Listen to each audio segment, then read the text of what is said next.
Bismillahirrahmanirrahim. Assalamualaikum warahmatullahi wabarakatuh.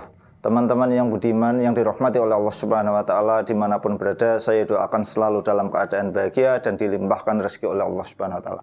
Ketemu lagi dengan saya di channel Muhammad Saifuddin. Nah, untuk melanjutkan pembahasan kemarin, yaitu tentang mensucikan air mutanajis, ya. Oke, saya terjemah dulu. Ya, kemarin kan belum saya jelaskan. Saya jelas. Bismillahirrahmanirrahim. As-salisu ayyatuhura binuqsanil ma'i bisyarti alla yang kusal baqi an kullataini. Cara yang ketiga, air mutanajis bisa menjadi suci, yaitu dengan cara mengurangi air mutanajis. Dengan syarat bahwasanya air setelah dikurangi, air mutanajis tadi, air mutlak yang bercampur dengan najis, setelah dikurangi, itu sisanya masih 2 kolah atau lebih.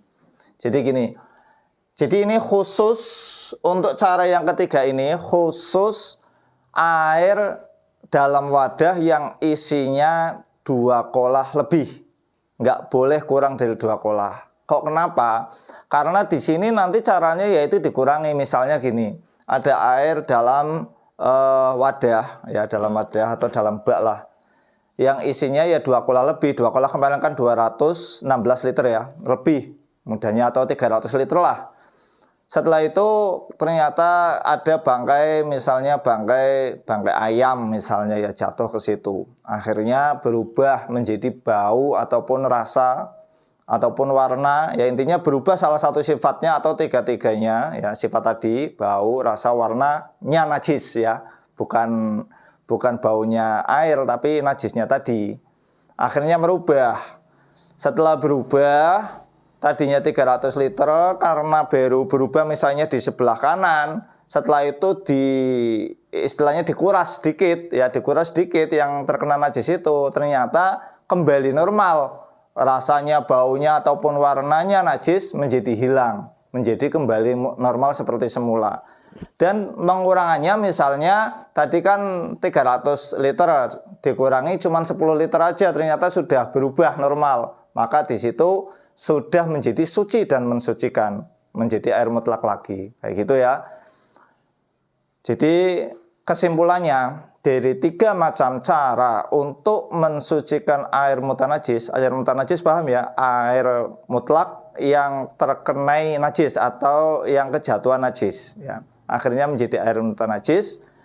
Intinya 3 cara tersebut airnya harus berada dalam volume lebih dari 2 kolah ya. Volumenya harus lebih dari 2 kolah. Kalau kurang dari 2 kolah, walaupun rasa, warna, ataupun baunya itu hilang, tetap saja itu dinamakan air mutanajis, ya, walaupun sudah hilang.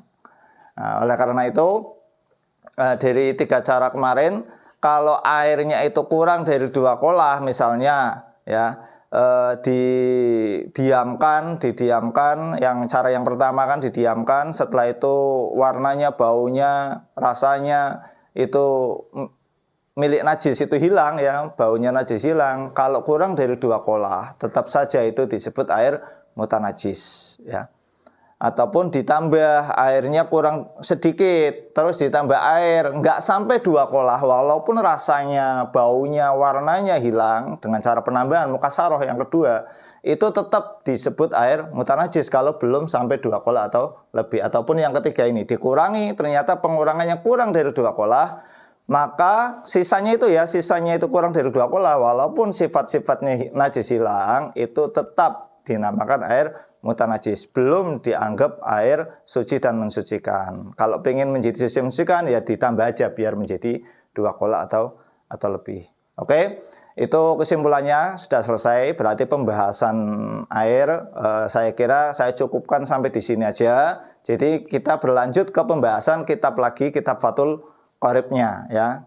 Karena ini mau membahas kitab Fathul Qorib, saya kira lebih pantas ya, atau lebih sopannya kita bahas yang mulai muqaddimah dulu. Kemarin kan saya nggak bahas muqaddimahnya. Akan tetapi saya takutnya kalau saya bahas mukadimah itu kan tidak ada istilahnya, nggak ada ilmu fikihnya, cuma perkenalan siapa pengarang kitabnya kan gitu ya. Oleh karena itu mungkin takutnya nanti pada bosan ya. Saya kira saya inginkan tidak bosan ya, kita belajar baca kitab, ya, walaupun tidak ada pelajaran fikihnya untuk yang pertama karena mukadimah untuk halaman-halaman pertama kayak gitu. Nah, untuk menghindari kebosanan, mungkin saya akan tambah dengan menambah materi yaitu tentang tajwid mungkin ya. Saya tambahkan sedikit tentang tajwid di sela-sela waktu ya. Saya senggangkan waktulah untuk mengisi tentang tajwid kayak gitu ya. Saya jadi biar tidak bosan karena tidak ada pelajaran fikihnya untuk yang mukadimah pertama ini. Cuman khusus di situ menjelaskan tentang pengarang kitab dan juga di sini yang intinya yaitu belajar baca kitab ya.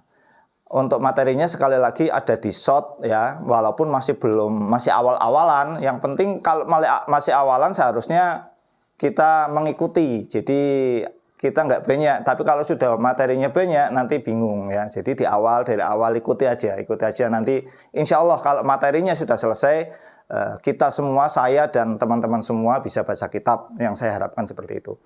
Sekiranya itu yang bisa saya sampaikan, kurang lebihnya saya mohon maaf, semoga bermanfaat. Wassalamualaikum warahmatullahi wabarakatuh.